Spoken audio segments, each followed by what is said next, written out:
Corporate స్కూళ్ళు ఉన్నాయి. ఇప్పుడు రేటు ఎంతుంది? ఒక్క అబ్బాయికి వచ్చేసి 50,000 తీసుకుంటున్నారు. అవి అడుగుతుర్రా? లేదు. హాస్పిటల్ ఫ్రీ పెట్టు. నువ్వు గవర్నమెంట్ బస్సుకు ఎంత అవుతుంది? ఏదో ఒక్కసారి పోతాడు, నెలలో ఒక్కసారి 2 సార్లు పోతారు. ఆ పోయే వల్ల ఎంత అవుతుంది? మా అయితే నెలకు 3,000 వాళ్ళు ఛార్జ్ అవుతుండొచ్చు అంజాదా. కానీ హాస్పిటల్ పోయి జస్ట్ ఎంజోగ్రామ్ చేపిస్తేనే 25,000 తీసుకుంటున్నారు. అదెవరు అడగాలి? అది ఫ్రీ ఉందా? ప్రతి హాస్పిటల్ చెక్ చేయమని ఫ్రీ లేదు. మరి అదెవరు అడగాలి? మీరు విద్యా వైద్యం ఫ్రీ ఇవ్వాలి, ఇవన్నీ విద్యా వైద్యం ఫ్రీ. ఇవన్నీ ఎందుకు? ఇవన్నీ ఎవరి కోసం? మా దగ్గర తీసుకునే కదా మీరు చేస్తున్నారు. ఏదో రూపంలో మీకు గడుతున్నాం. అవే పైసలు పబ్లిక్ ఖర్చు పెడుతున్నారు.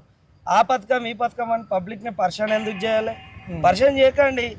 ఏదన్నా ఉంటే విద్యా వైద్యం చేయండి, దానికి మేము గిట్ట సహకరిస్తాం. కార్పొరేట్ స్కూళ్ళు ఉన్నాయి. ఇప్పుడు రేటు ఎంతుంది? ఒక్క అబ్బాయికి వచ్చేసి 50,000 తీసుకుంటున్నారు. అవి అడుగుతుర్రా? లేదు. హాస్పిటల్ ఫ్రీ పెట్టు. నువ్వు గవర్నమెంట్ బస్సుకు ఎంత అవుతుంది? ఏదో ఒక్కసారి పోతాడు, నెలలో ఒక్కసారి 2 సార్లు పోతారు. ఆ పోయే వల్ల ఎంత అవుతుంది? మా అయితే నెలకు 3,000 వాళ్ళు ఛార్జ్ అవుతుండొచ్చు అంజాదా.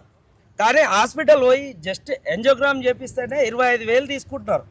అదెవరు అడగాలి? అది ఫ్రీ ఉందా? ప్రతి హాస్పిటల్ చెక్ చేయమని ఫ్రీ లేదు. మరి అదెవరు అడగాలి? మీరు విద్యా వైద్యం ఫ్రీ ఇవ్వాలి, ఇవన్నీ విద్యా వైద్యం ఫ్రీ. ఇవన్నీ ఎందుకు?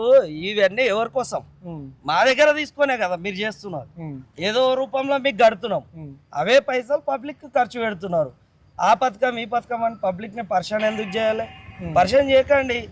ఏదన్నా ఉంటే విద్యా వైద్యం చేయండి, దానికి మేము గిట్ట సహకరిస్తాం.